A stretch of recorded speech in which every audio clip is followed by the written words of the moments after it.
Bueno, continuemos entonces con la lección y entremos al tema del diseño de elementos en tensión. Elementos en tensión se usan mucho en las estructuras de diferentes maneras. Pueden ver el documento. Sí, profe, ahí se ve. Ok, decía que se usa mucho elementos en tensión. Una forma que yo creo que todos llegamos a conocer es en el caso de las varillas, ¿verdad? Colgantes. Tan simple como llegar a colgar una lámpara con una varilla en acero sería un elemento a tensión. También en otras estructuras muy usadas, ¿verdad? En sistemas de techos, en puentes de acero, son las armaduras. Estas armaduras tienen elementos, casi que la mitad de los elementos funcionan a tensión, en este caso los de la cuerda inferior, y otros elementos funcionan a compresión. Entonces, es otro ejemplo de una estructura con elementos a tensión. En el caso de una unión traslapada, como la que muestro, sometida a tensión, entonces formada por 3 placas, cada una de estas placas es un elemento también a tensión, como otro ejemplo de elemento de tensión. En el caso de una unión, imagínense una viga sometida a momento. Bueno, en general una viga tiene, como fuerzas internas, tiene una carga axial, tiene un cortante y tiene un momento.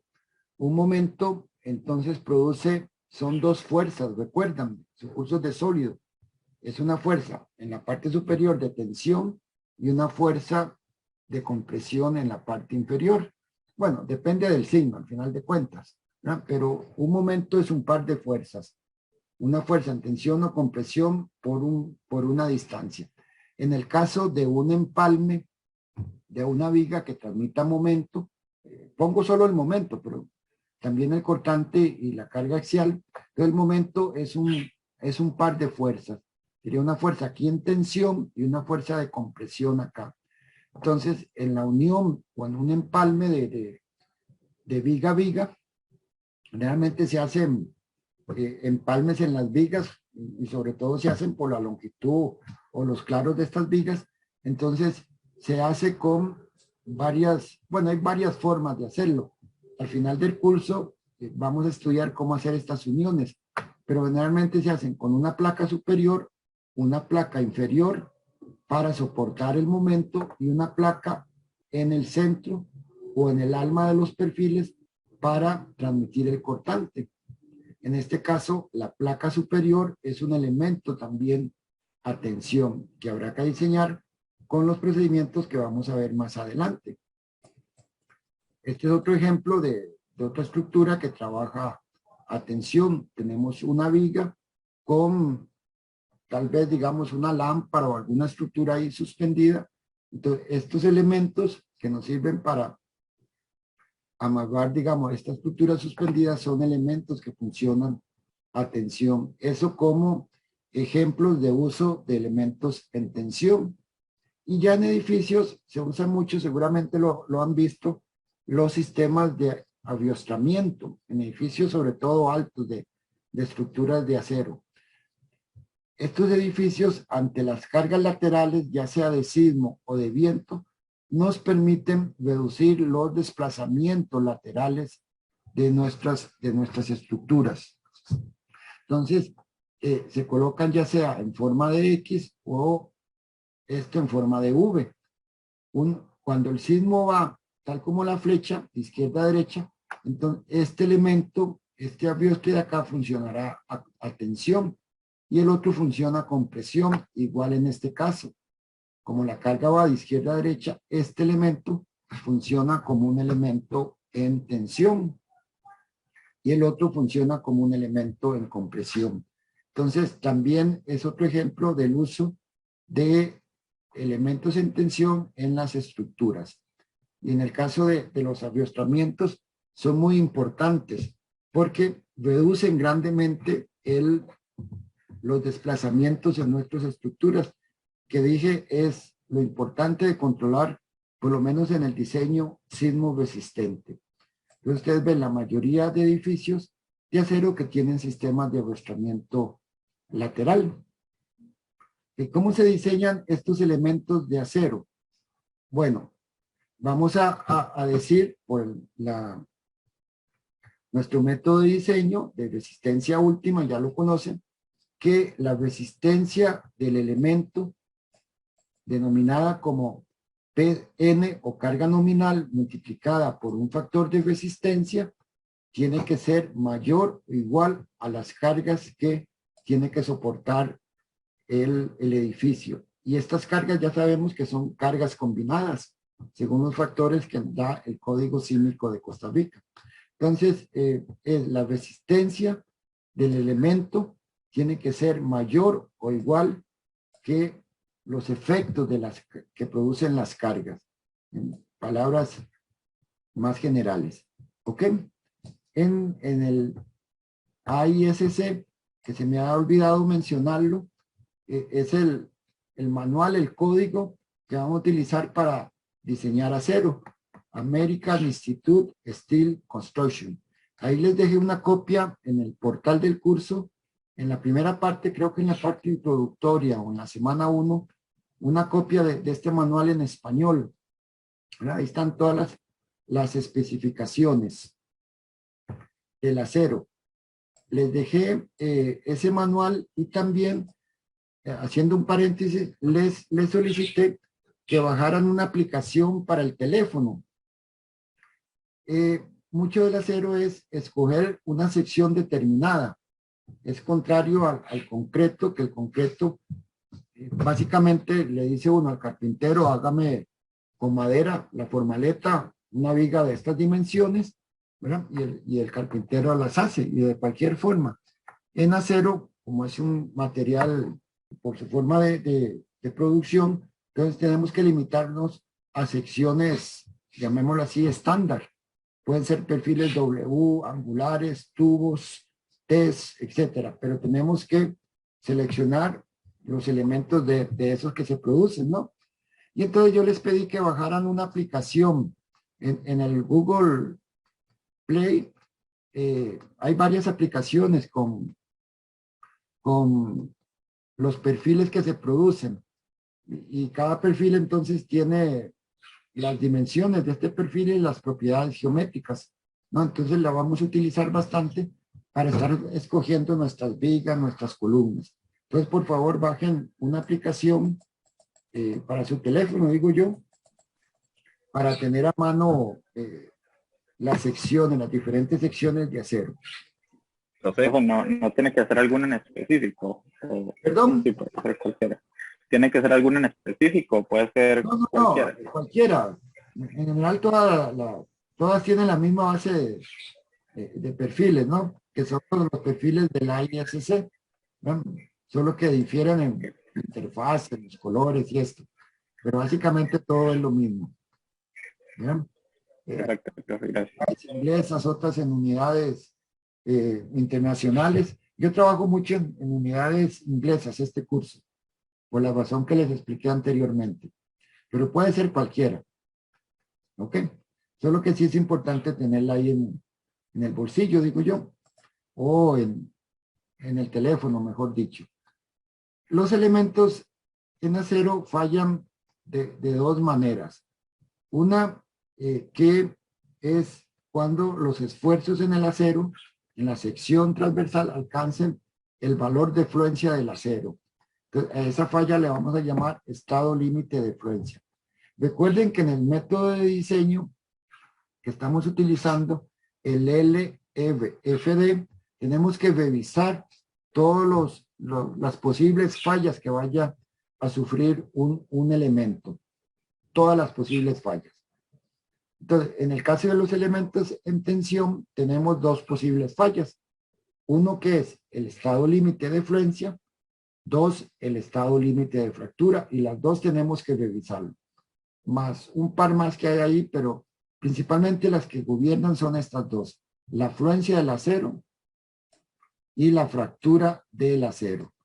Entonces, para el estado límite de fluencia, las cargas la carga nominal o la resistencia del elemento viene dado por el esfuerzo de influencia por el área bruta del perfil, el área transversal del perfil. Eso es lo que llamamos el área bruta. Y en influencia, el factor de resistencia de phi es igual a 0.9. Por lo tanto, las cargas, o serían PU, tienen que ser menores o iguales a phi por FY por el área bruta. Phi.9, FY es el esfuerzo de influencia, y AG es el área bruta de la sección.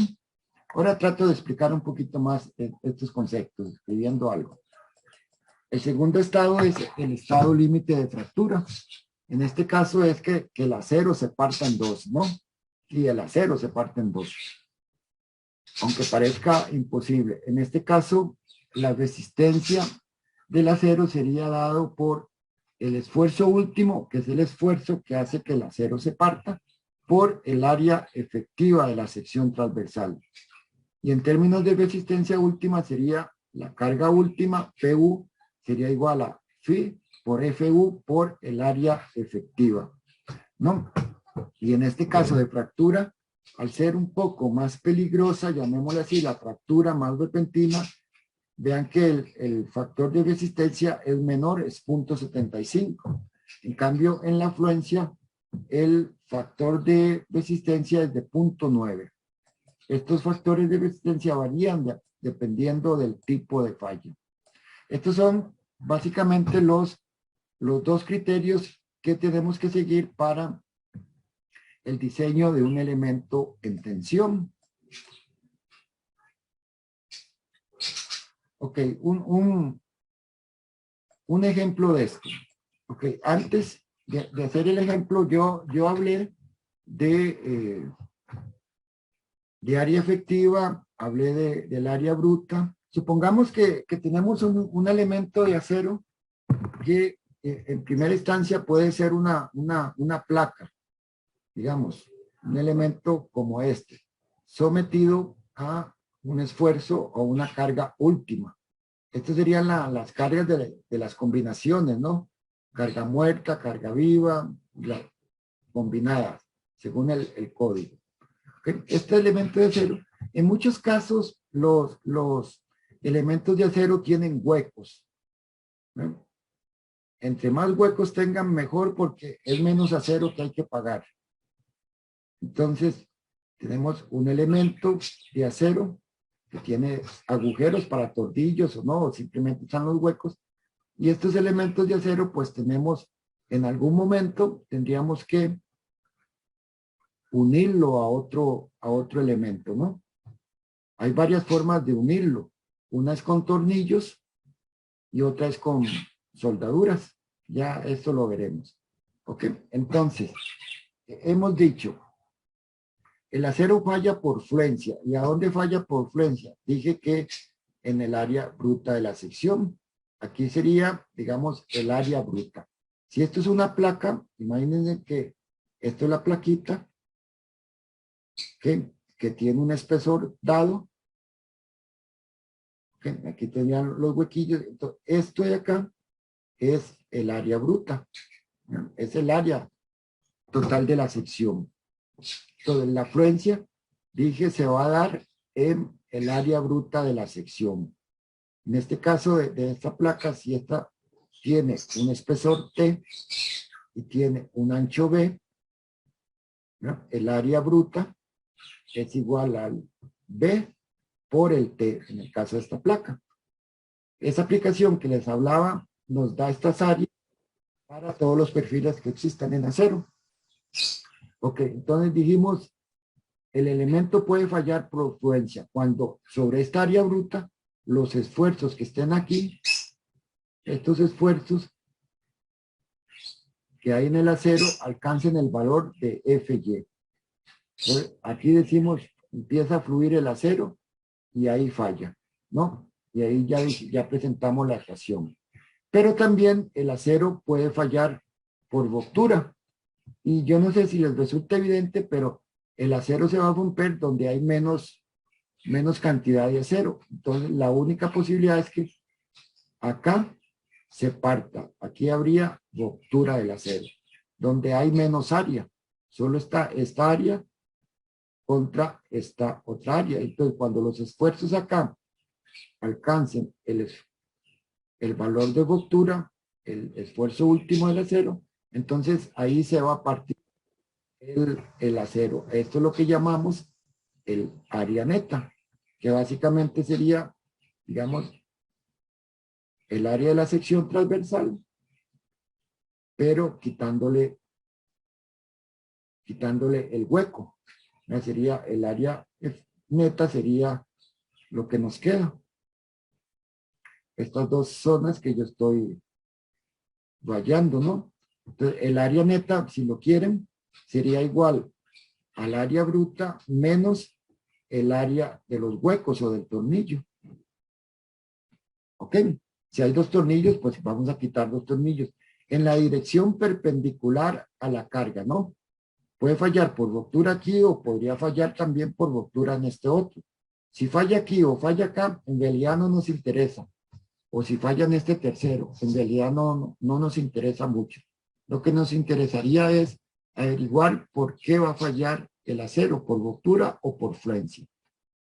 En la unión, esto sería una placa de unión.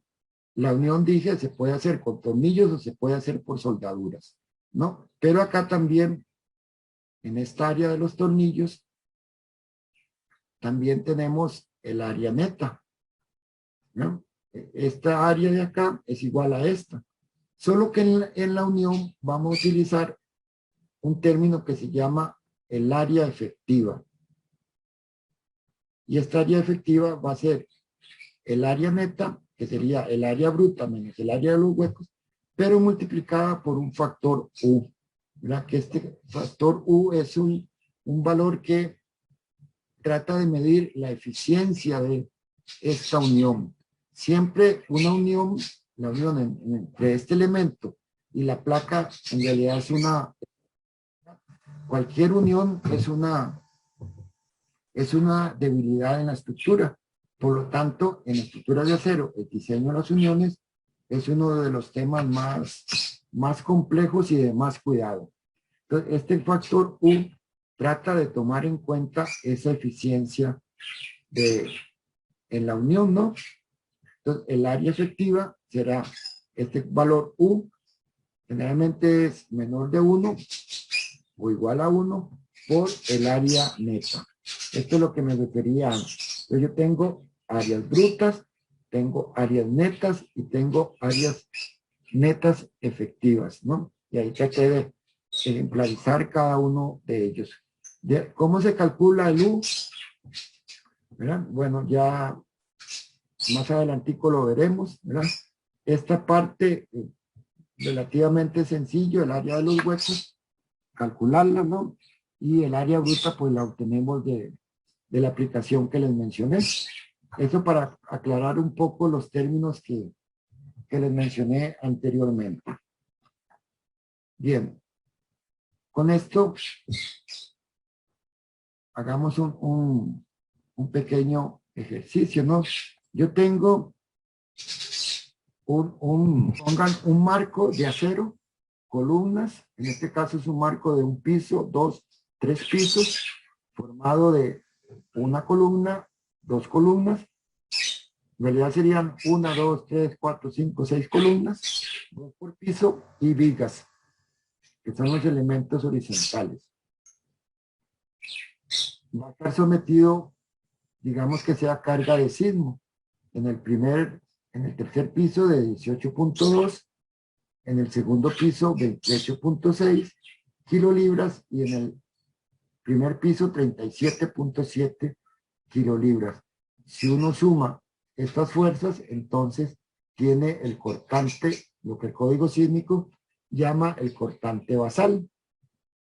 Las dimensiones de este edificio son 32 pies de luz o claro de las vigas y unas alturas de cada piso de 12 pies. Estos son aproximadamente como 4 metros si lo quieren. Y estos 32 son aproximadamente 10, 12 metros por ahí. ¿Ok? En el sistema, para recordar, digamos, en el sistema inglés, un pie son 12 pulgadas. ¿Ok? Y un kilolibra son, está muy claro, son 1000 libras, ¿no? Esto lo vamos a estar usando mucho. Y en nuestros ejercicios va a aparecer mucho pasar de pies a pulgadas, un 12, va para estar apareciendo. Este edificio, ante esta carga, entonces dijimos, bueno, va a sufrir desplazamientos, ¿no? Acá, que dijimos, hay que controlar con mucho cuidado, ¿ok? Para reducir estos desplazamientos, vamos a utilizar abiostres. Cuando el sismo vaya en esta dirección, este abiostre funciona como un elemento en tensión y el otro funciona como un elemento en compresión. Lo mismo para los pisos inferiores. Entonces, vamos a diseñar este elemento, bueno, el más cargado, este elemento en tensión, con lo que les mencioné, ¿no? Ahora, primero sería, entonces, ¿cuál es la carga? ¿Cuál es la carga en ese abiostre? Ustedes lo ven, entonces, este elemento tiene, por acá estaría la carga total, 86 kilolibras, y el abiostre por acá. Llamémosle T, ¿ok? La fuerza que hay en el abiostre. A mí me gusta más trabajar con ángulos. Este ángulo, si uno lo calcula ahí, tangente de 12 a 32, es aproximadamente 20 grados. ¿Ok? Aquí, entonces, la tensión que hay en ese abiostre es muy fácil calcularla. Sería 84.6 entre el coseno del ángulo, ¿no? Y esta carga nos da aproximadamente 40 kilolibras, 90,000 libras, ¿no? Para este abiostre. Vean que en ese sentido los abiostres los estamos calculando para los cortantes, las fuerzas horizontales.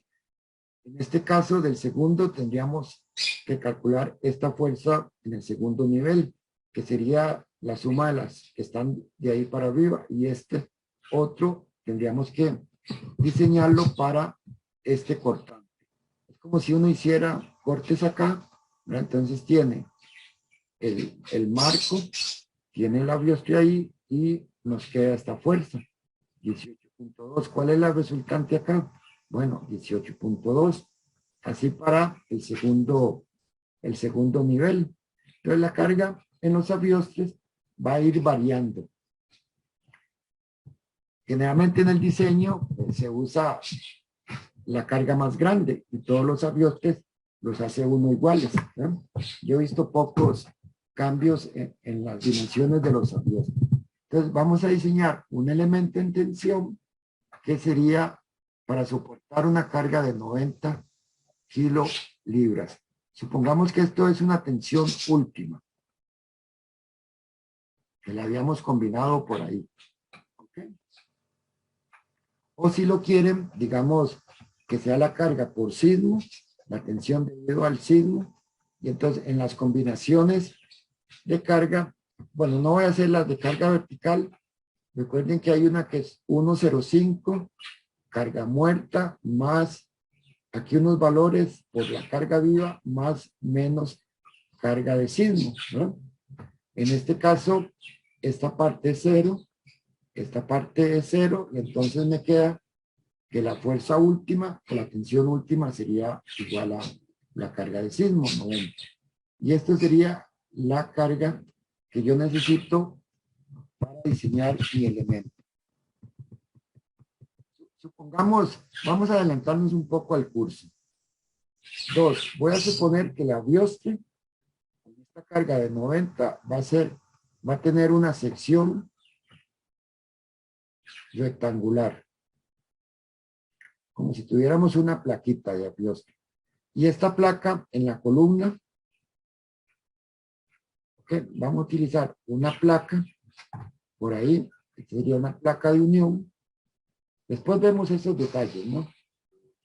Y entonces vamos a suponer que la vamos a hacer atornillada. Entonces, aunque no hemos visto tornillos, todavía está largo eso. ¿Okay? Pero para que se lleven una idea, ¿ok? Hay unos tornillos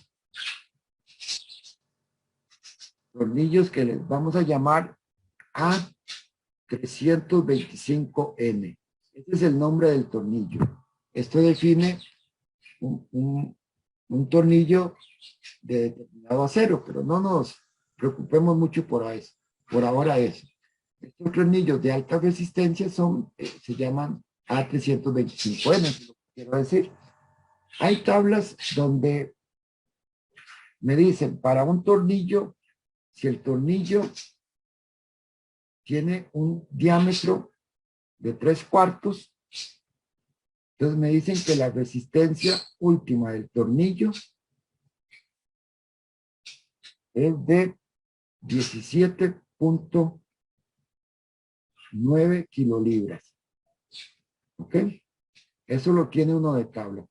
Y un tornillo de 7/8 de diámetro, de 7/8, tiene una resistencia de 24.3 kilolibras. Estos valores vienen de tablas. ¿Ok? Al final del curso vemos el diseño de tornillos, pero ahora es para que se lleven una idea. La idea es que... Profe, Ajá. disculpe que lo interrumpa. ¿Usted podría mostrar un toquecito nada más las cargas sísmicas que tenía en el edificio que tenía al inicio? Ok, perfecto. 5.2 arriba, 28.6 en el segundo y 37.7 en el primer piso. Eso era. Sí, profesora, muchas gracias. Qué gusto. Ok. Entonces, después vamos a ver más el diseño de los tornillos. Por ahora, un tornillo de 3/4 de pulgada tiene una resistencia de 17.9 kilolibras. Un tornillo de un diámetro de 7/8 de pulgada tiene una resistencia de 24.3 kilolibras. Entonces, ¿cuántos tornillos ocupo yo? Digamos, si uso 5 tornillos de 3/4, entonces la resistencia sería la resistencia del tornillo 5 por lo que soporta cada tornillo. Esto nos da 89.5 y esa resistencia es menor que los 90.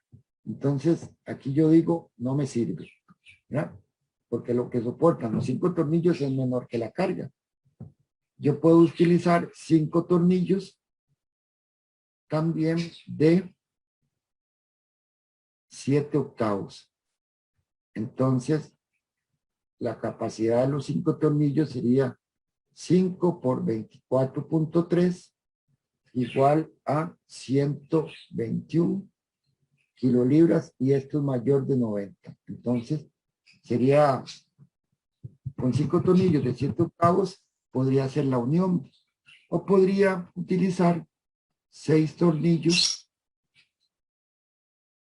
digamos, de 3/4. Y esto me hace que la resistencia de esos 6 tornillos, 6 por 17.9, esto es 107. Y de nuevo es mayor que 9. Entonces, dentro de las opciones que me he planteado para usar tornillos, tengo 2 que sí me sirven. La de usar 5 tornillos de 7/8 o la de utilizar 6 tornillos de 3/4 de pulgada de diámetro, ¿no?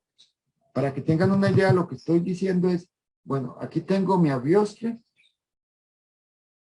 este elemento inclinado, sometido a 90, y estoy diciendo que la unión voy a poner 1, 2, 3, 4, 5 tornillos. Usaría una placa acá, ¿no? Usaría una placa de unión. Entonces, 5 tornillos. Entonces me voy a decantar por usar 5 tornillos de 7/8. Aquí entonces yo mando a dibujar los planos y digo, uso 5 tornillos de 7/8. Ok, entonces vean qué sencillo es calcular la cantidad de tornillos, ¿no? Ok, y aquí quiero recalcar que mucho del diseño en acero es proponer. Aquí yo estoy diciendo, bueno, uso 5 y digo, voy a comprar tornillos de 3/4 y compruebo si me aguantan o no la carga que yo necesito. O pruebo con 6 tornillos de 3/4 de pulgada y compruebo si soportan o no. Y dentro de esas posibilidades yo escojo cuál de ellas, con cuál me quedo, ¿verdad? ¿Ok? Eso es. Entonces, mucho en el acero uno propone y prueba que le sirve o no le sirve. Esta es la idea con los tornillos. Yo propongo cantidad de tornillos, propongo el diámetro de los tornillos y reviso si soportan o no. Bueno, sigamos con el elemento con el avioste, diseño del avioste. Dijimos, hay que revisar la fluencia. El modo de falla de fluencia.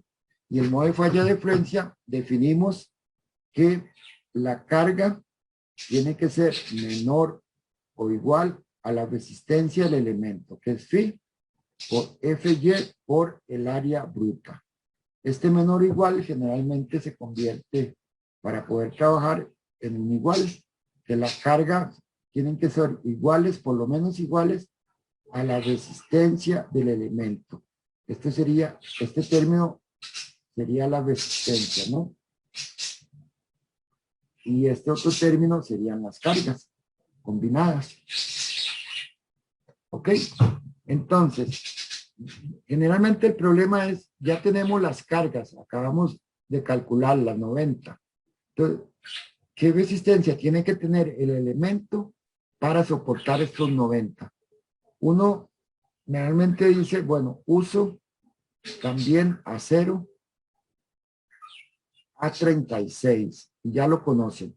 Es un acero muy utilizado en las estructuras, es un acero dúctil, ¿verdad? Que tiene un Fy de 36,000 libras por pulgada cuadrada o 36 kilopounds square inch, y tiene un esfuerzo de ruptura de 58 KSI. Estos valores uno los conoce y si no, están en las tablas, ¿no? De los diferentes tipos de acero. Entonces, uno dice uso acero A36. Y si eso es así, entonces, para soportar esta carga de 90, yo necesito un área bruta, por lo menos que sea igual al PU entre el Phi por el Fy. Y aquí puedo obtener entonces un área. Siendo así, entonces yo voy a determinar esta área. Vamos a poner, digamos, aquí una nota. Como esto es un elemento en tensión, le vamos a aplicar hay varias formas de poner los tornillos. Digamos, uno puede poner los tornillos con su bosca y tocarlos ahí nada más hasta donde le dé la mano. Y también podemos aplicarle una pretensión a los tornillos, ¿ya? Determinada fuerza a los tornillos.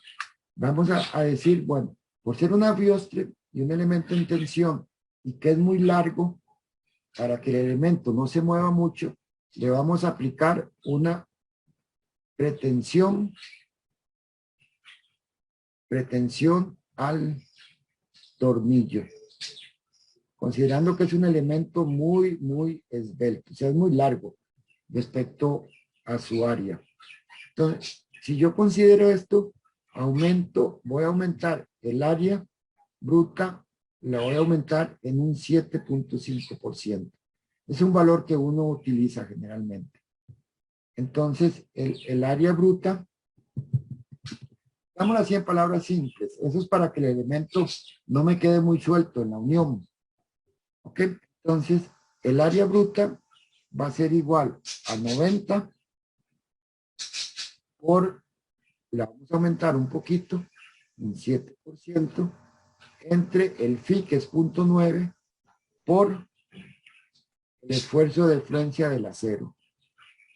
Y operando, necesitamos un área, necesitamos un elemento que por lo menos tenga un área de 2.99 pulgadas al cuadrado. Entonces, ¿qué elemento me da 2.9 pulgadas al cuadrado? Aquí es donde hay que usar la aplicación. Si uno dice, voy a usar un angular, entonces uno iría a la aplicación y busca un angular que tenga un área un poquito mayor a 2.99. Si uso un tubo redondo, entonces voy a la aplicación y busco un tubo que tenga un área de 2.99. En este caso, estoy utilizando una placa. Entonces, para obtener los 2.99, yo puedo decir, bueno, voy a usar una placa de 6 por media pulgada de espesor. Entonces, por 5, 3 pulgadas. El área bruta sería 3 pulgadas cuadradas y esto es un poquito mayor que la que necesito, 2.99. Pero eso es una opción. Ok, revisemos la fractura. Profe, Adelante. ahí donde dice aplicar pretensión al tornillo, el área más, y eso es un 7 o 1. Punto 75, 0.75 o 7.5 más. 7.5. Sí, Ok, gracias. sí. Eso es como una maña, digamos, del que diseña. Por fractura, entonces dijimos, la ecuación de resistencia es que mis cargas sean menores e iguales a un phi por el esfuerzo último del acero por el área efectiva, ¿no? En este caso, digamos, convertimos el menos o igual a simplemente un igual. En adelante no voy a estar poniendo el menos, sino uso igual. Donde AE es el área efectiva en la unión. El área efectiva en la unión. Voy a usar, para efectos de este ejemplo, este factor U igual a 1. ¿Okay? Nada más por este ejemplo. ¿Ok? Entonces, acá sería, dijimos, la carga última es igual a un phi por FU y el área efectiva, lo planteé antes rápidamente, es el U por el área neta, ¿no? Y U sería, estoy diciendo que es igual a 1. Y el área neta, lo presenté, es igual al área bruta menos el área de los tornillos. Estamos hablando de una falla que tiene esa placa del tornillo. ¿Okay? Esta es la plaquita y entonces estamos hablando del área neta, es esta zona. Entonces, este área de los tornillos va a ser el diámetro del tornillo a esta distancia que es D por el espesor de la placa, ¿no? Es la proyección de el tornillo, no el área transversal del tornillo. ¿Estamos? En otras palabras, yo puedo reescribir esto y decir, bueno, mi área bruta es igual al área neta más el área de los tornillos. más el área de los tornillos. Y el área de los tornillos, esto es básicamente el diámetro del tornillo por el espesor de la placa. Si eso es así, entonces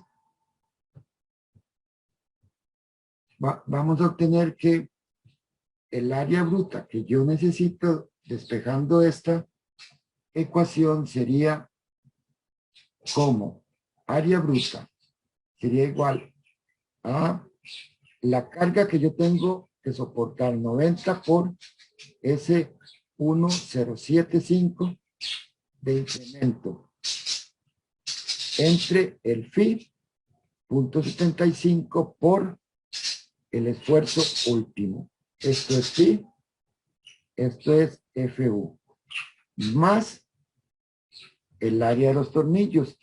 Y el área en este caso es un tornillo nada más. Recuerden, este es mi aviostre y los puse 5 tornillos en fila. Entonces el área sería una de estas. Solo un tornillo, uno más el diámetro del tornillo. Y yo definí tornillos de 7 octavos. Por especificación, al área de los tornillos hay que sumarle 1 octavo. Al diámetro nominal del tornillo hay que sumarle 1 octavo. Esto es por especificación. Y en realidad es sencillo verla. Cuando uno tiene un tornillo, usa una broca un poco más grande, llamémosla así. Eso es la razón de esto. Más, y todo esto multiplicada por el espesor. Y yo dije media pulgada de espesor. En el cálculo anterior, este sería el espesor. Si eso es así por fractura, entonces el área bruta que yo ocupo es de 2.73 pulgadas cuadradas. Haciendo toda esa operación. En resumen. Profe, disculpe. Señor. ¿Qué es lo que estamos sumando ahí? Los 7 octavos más 1 octavo. ¿Qué representaba eso? Okay. Este es el diámetro del tornillo, ¿no? Este es el tornillo. Este sería el diámetro del tornillo. Cuando uno va a usar tornillos, en general el hueco lo hace un poco más grande, ¿cierto? Este sería el hueco, el diámetro del hueco. ¿Ok? Entonces, si yo tengo un tornillo uso una broca más grande. Ese más grande lo que dice que el ISC que use 1 octavo, que para determinar el área neta use el diámetro del tornillo más 1 octavo de pulgada. Esto es por especificación, por receta. Esto es... Perfecto, gracias. Lo dice el ISC, no lo digo yo. Pero esa es la idea. De que si uno tiene un tornillo de determinado diámetro, uno hace el hueco más grande. En resumen, entonces, por fluencia, calculamos un área bruta de 2.99. Por fractura,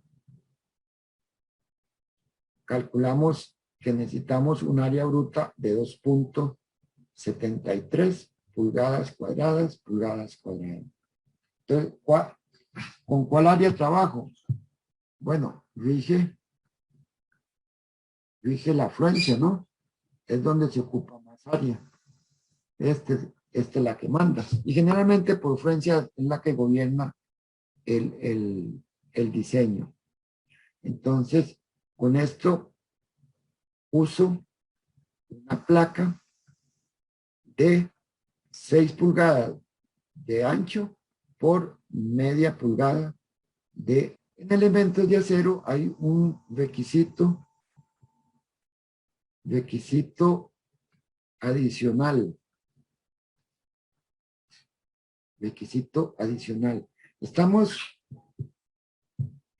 diciendo, digamos, yo tengo este aviostre ante esta carga de sismo y este aviostre acá funciona a tensión cuando el sismo va para allá. ¿Ok? Cuando, digamos que aquí está el otro. Cuando el sismo cambie de dirección, cuando venga por este lado, entonces este elemento de acá funcionará a compresión. O sea, le cambian los esfuerzos de tensión, pasa a compresión. Entonces, hay un requisito adicional para considerar eso, no obligatorio. Antes era obligatorio, ahora ya no. Que es que le demos cierta esbeltez a nuestros elementos en tensión, que la relación de esbeltez sea menor o igual a 300. Este es un requisito que se usa mucho, pero que para el código no es obligatorio. Es recomendable utilizarlo, ¿no? L es la longitud del elemento y F es el radio de giro del elemento. En este caso es una placa. Para el ejemplo, L es 12 de 34.2 pies. Dylan levantó la...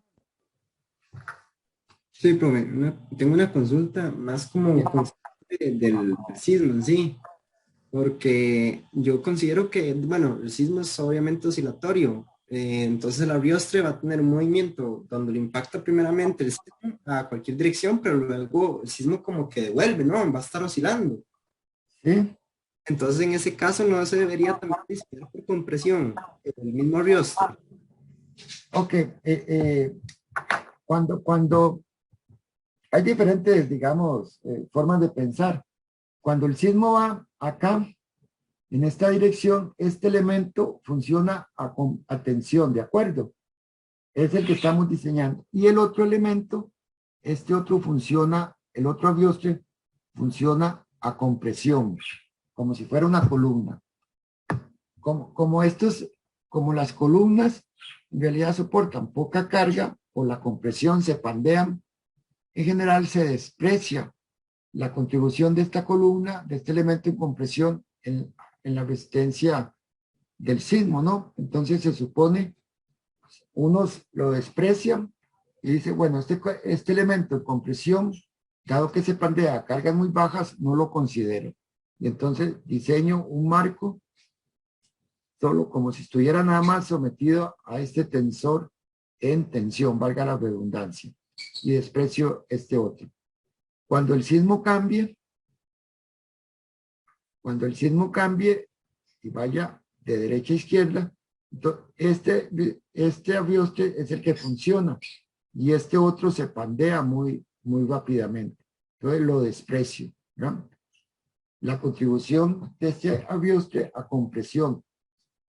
Obviamente ya lo he enseñado en tensión. Ese es el juego que hace uno, Dylan, con los abriostres, ¿no? Ok. Entonces básicamente lo que se toma en cuenta es como si en primera instancia el primer impacto que se va a llevar es en tensión y al devolverse por oscilación va a ser menor el impacto, entonces va a ser despreciable el pandeo que va a tener. No es que sea menor el impacto, en realidad el impacto puede ser tan grande como sea. La resistencia de un elemento en compresión es muy baja, entonces se desprecia. Bien, ya. Ok, sí, perfecto, gracias, profe. Porque si usted toma, digamos, si usted diseña un elemento, digamos, para este caso, la carga de sismo acá, y diseña este elemento que está en compresión, entonces obtendría un elemento muy grande para que no se le pandee. ¿Ya? Entonces, no sería conveniente ni económico, ¿verdad? Entonces simplemente se desprecia. Y más que estos abriostres son elementos relativamente pequeños. Si usted pone la plaquita esta de 6,5 pulgadas a trabajar en tensión, entonces rápidamente se va a pandear. Y una vez que se pandea ya no tiene ninguna resistencia ante el sismo, entonces se desprecia. Pero el sismo no es que cambie la magnitud del sismo, puede ser tan grande como la detención, ¿me explico? Sí, sí, claro. No, ya comprendí, profe, ahora sí. Gracias. Obviamente, al final de cuentas no puede quitar uno de ellos. Pone para el sismo allá, en esta dirección, perdón, y diseña esto como un elemento en tensión.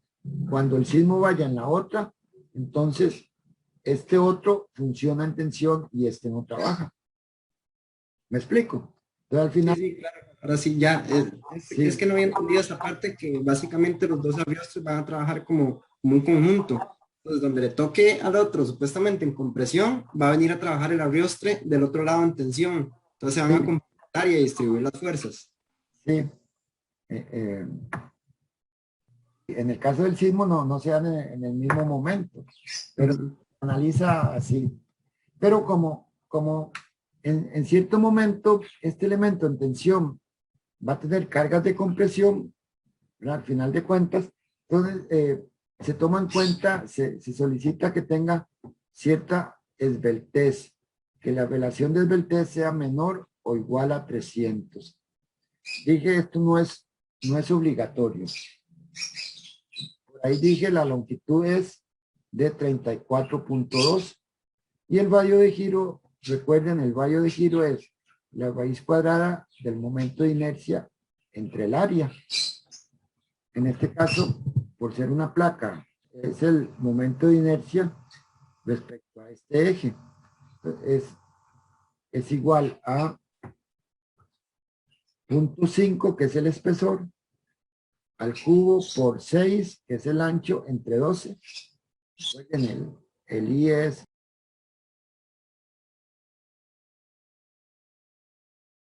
esto es A, esto es B. Entonces, el momento de inercia respecto a este eje centroidal es A al cubo por 2012. Entre el área, y el área es 3 pulgadas, la raíz de eso. Y este radio de giro da 1,44. Esto es pulgadas. Entonces, la relación del esbeltez de ese elemento sería los 34.2 pies. Lo voy a convertir a pulgadas. Un pie es son 12 pulgadas. ¿Ok? Entonces vamos a pasar esto es pies a pulgadas. ¿Ok? Por 12. Esto para pulgadas, la conversión entre el radio de giro, que es 0.4. Esta relación resulta muy alta.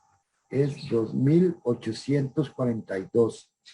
Vean que lo que requería, lo que le solicitaba el código es que fuera menor o igual a 300, ¿verdad?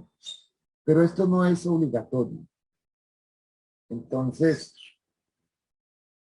no estrictamente hay que cumplirlo. Generalmente estos aviones tienen estas razones de esbeltez muy altas. Y al ser tan raro, por eso es que en ese sentido se justifica la pretensión que hicimos al tornillo. En este caso, esa pretensión implica socar bastante la tuerca, por decirlo así en palabras sencillas, ¿no? Para que no quede muy suelto el avioste en la unión. Ok, así es como se diseñan los elementos en tensión. Relativamente es sencillo. ¿Ok? ¿Hay alguna pregunta? Hasta aquí. Profesor, yo tengo una pregunta respecto a la ubicación de los tornillos, digamos. Usted los puso como todos en línea recta, Sí, pero yo los podría poner como en parejas, digamos, como 2, 2, 2, 2.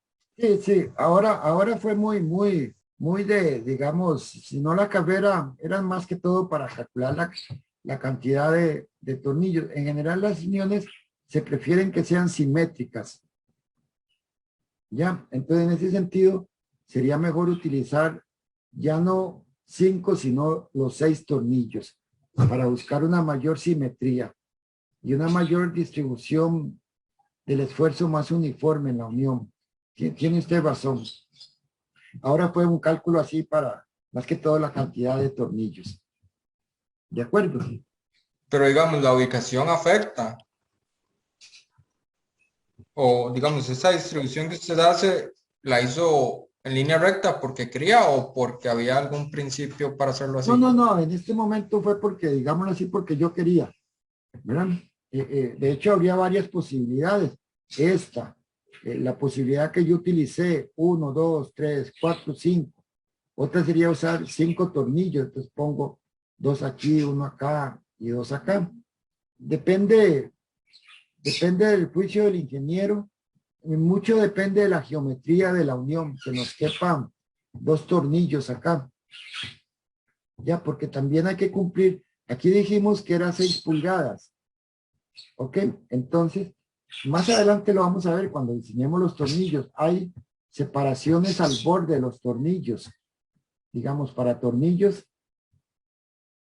la separación al borde, o sea, la distancia que uno debe poner el tornillo del borde, digamos, esta distancia al borde, tiene que ser mayor o igual a 1.5 veces el diámetro del tornillo. Eso es un requisito. Hay otro requisito en tornillos que es la separación entre los tornillos, entre cada uno de ellos, ¿no? Esta separación, ¿qué distancias pongo de aquí hasta acá, de aquí hasta acá? Estas distancias en todas direcciones. Distancia entre, pongámosle, bueno, esta distancia, que es la misma. La distancia entre tornillos se mide horizontal, se mide vertical, incluso inclinado. Y se habla de que esta distancia entre tornillos tiene que ser por lo menos mayor o igual a 2.5 veces el diámetro del tornillo. Entonces, ya uno tendría que dibujar bien esta unión, a ver si en las 6 pulgadas caben, ¿verdad? Aquí tendríamos que tener de aquí a acá,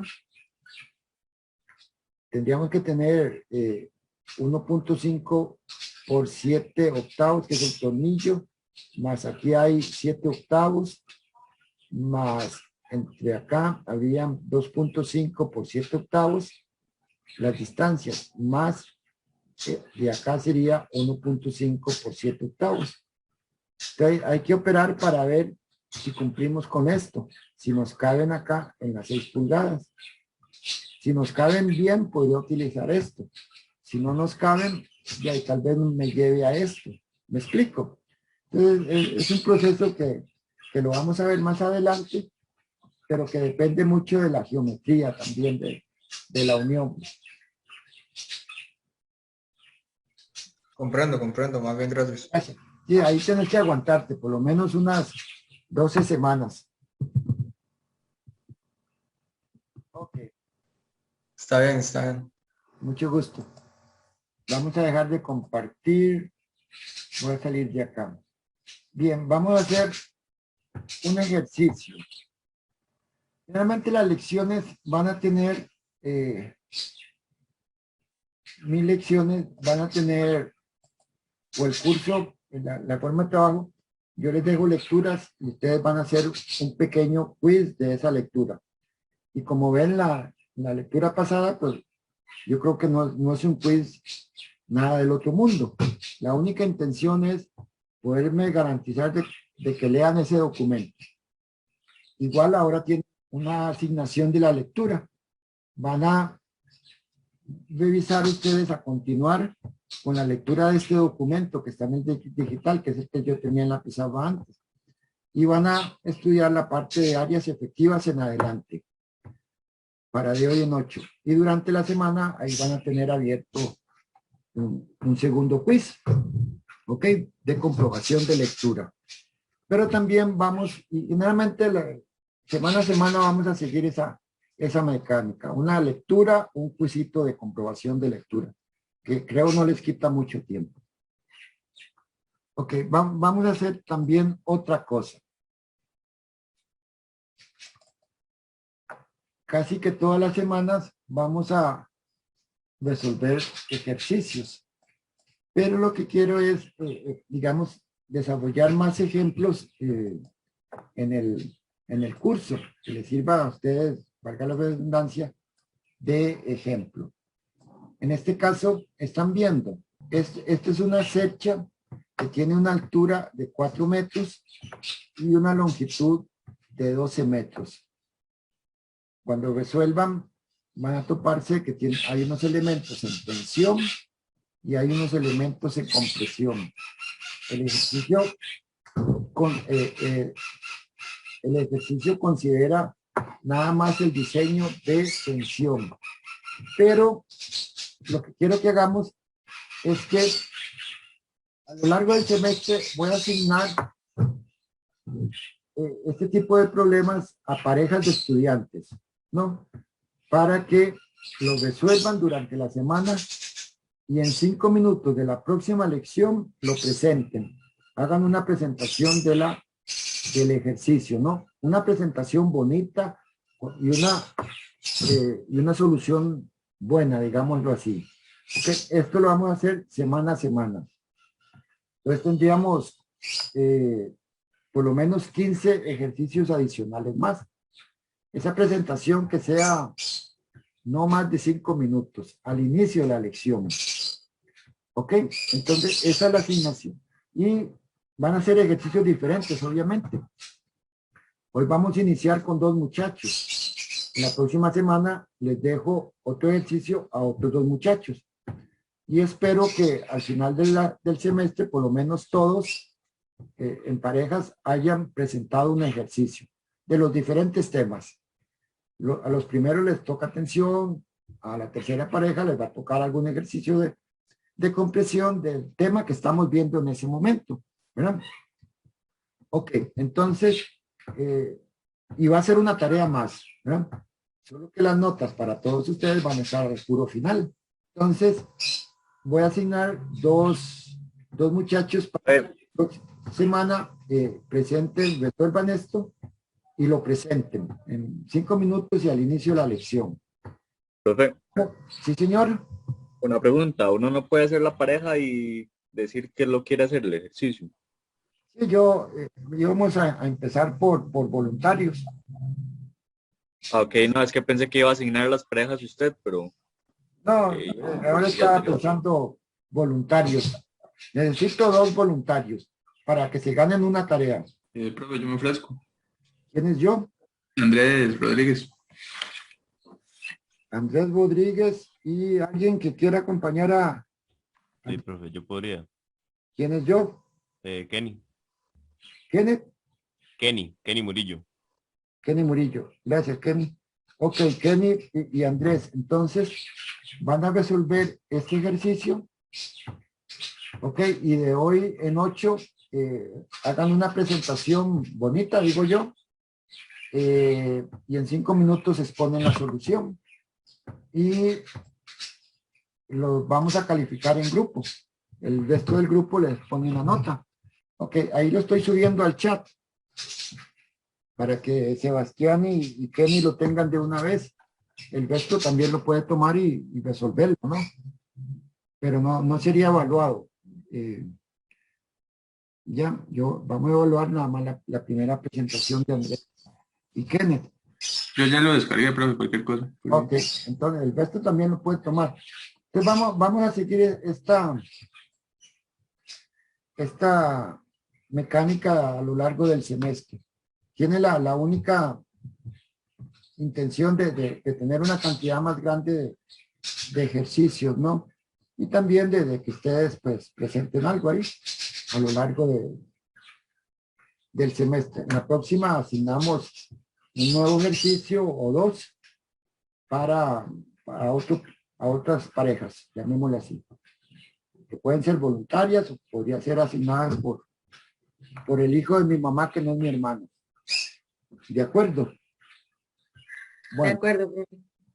bien. Es nada más una recapitulación del tema. Hablamos de diseño de elementos en tensión y los elementos en tensión fallan básicamente por 2 modos de falla.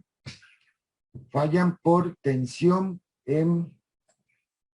por fluencia, que es cuando los esfuerzos en la sección transversal o el área bruta AG alcanzan el esfuerzo de fluencia del acero.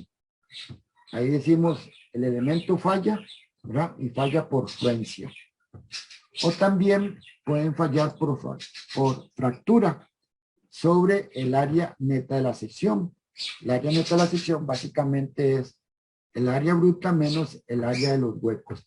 Y fallan cuando el acero alcance el esfuerzo de ruptura del acero. Y se parte así, realmente se parte el acero.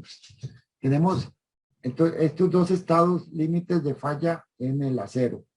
En elementos en tensión, fluencia y fractura, los cuales siempre hay que revisar. El método de diseño obliga a revisar en un elemento de acero todos sus posibles modos de falla. No es que supongamos que este es el que manda y entonces solo hago este, no. Hay que revisar todos los estados límites de fluencia. En el caso de un elemento en tensión, prácticamente la fluencia y la fractura. Y en el ejemplo, chequeamos los dos. La especificación nos dice que para el estado límite de fluencia, la carga nominal en fluencia, repito, es el FY por el área bruta. AG, de nuevo, es el área bruta del elemento y FY es el esfuerzo de fluencia del elemento. Y la carga última o la capacidad del elemento, entonces es Φ, que es 0.9, factor de resistencia igual a 0.9 por la carga nominal, lo que realmente soporta el elemento, que es FY por el área bruta. Y en el estado límite de fluencia, la capacidad del elemento por fractura viene dado por su esfuerzo último, FU, por el área efectiva neta. El área neta efectiva, que en términos generales es un coeficiente U por el área neta. Y aquí el factor de resistencia es 0.75, menor que el Φ por fluencia, porque la falla por fractura es, digámoslo así, es más peligrosa, más repentina. Es como cuando uno quiebra un vidrio, ¿verdad? Que es una falla repentina, es más peligrosa, es explosiva, ¿no? Por eso es que el factor de resistencia es 0.75, menor que en fluencia. Y hay un requisito adicional que es el límite de esbeltez, pero que no es obligatorio. Es el que chequeamos antes al final. Que la relación de esbeltez sea menor es preferible que no exceda de 300. ¿No? Eso, si bien es cierto, no es obligatorio, en la mayoría de los diseños, la mayoría de los ingenieros siguen este requisito o se trata de cumplirlo. Así es como se diseñan los elementos en tensión, básicamente. Les va a quedar entonces asignadas completar el resto de la lectura del documento que yo les dejé, que habla de áreas efectivas, habla de huecos alternados y habla de la determinación del valor de U. La idea sería que ustedes revisen esa documentación, hagan un quiz, igual por el GAP, y de hoy en 8, entonces haríamos un pequeño repaso o una especie de consulta de ese material y resolveríamos algunos ejercicios. Yo esperaría que unos 2, más el ejercicio que nos van a presentar Andrés y Kenneth. De mi parte, eso sería lo que tenía previsto para el día de hoy. No sé si hay alguna consulta antes de terminar. Ok. En el portal, este link que aparece aquí, creo que va a ser para todas las semanas. Generalmente le mando un correo o algo así, pero este va a ser para todas las semanas. En la semana 1, les puse un link precisamente, porque no estaba, para ese manual copia del manual en español del ISC. Ahí está dividido en capítulos, ahí está lo que yo he hablado de tensión ahora. También aparece el video de la lección pasada. ahí lo pueden ver, pero también el video está en la parte de documentos, ahí lo podrían bajar, parte de documentos semana 1. Y en la semana 2, bueno, ahí están la solicitud para que bajen la aplicación. Este es un icono de una de ellas, el ISC, pueden utilizar esa si gustan o bajan otra. Y aparece, bueno, este material que yo les estoy hablando hoy, que de aquí en adelante, digamos, bueno, de aquí de la página 4 o 3 en adelante, lo que tienen que revisar ustedes y hacer el quiz, si no también lo pueden descargar acá en este link, y les dejé un material ahí de consulta de algunos aceros que se consiguen, perfiles que se consiguen en el mercado nacional, básicamente. Todo este material también ahí lo pueden bajar en la parte de documentos, ahí también está ordenado por semanas. Pero ahí podrían bajarlo. Les agradezco mucho la atención. Nos veríamos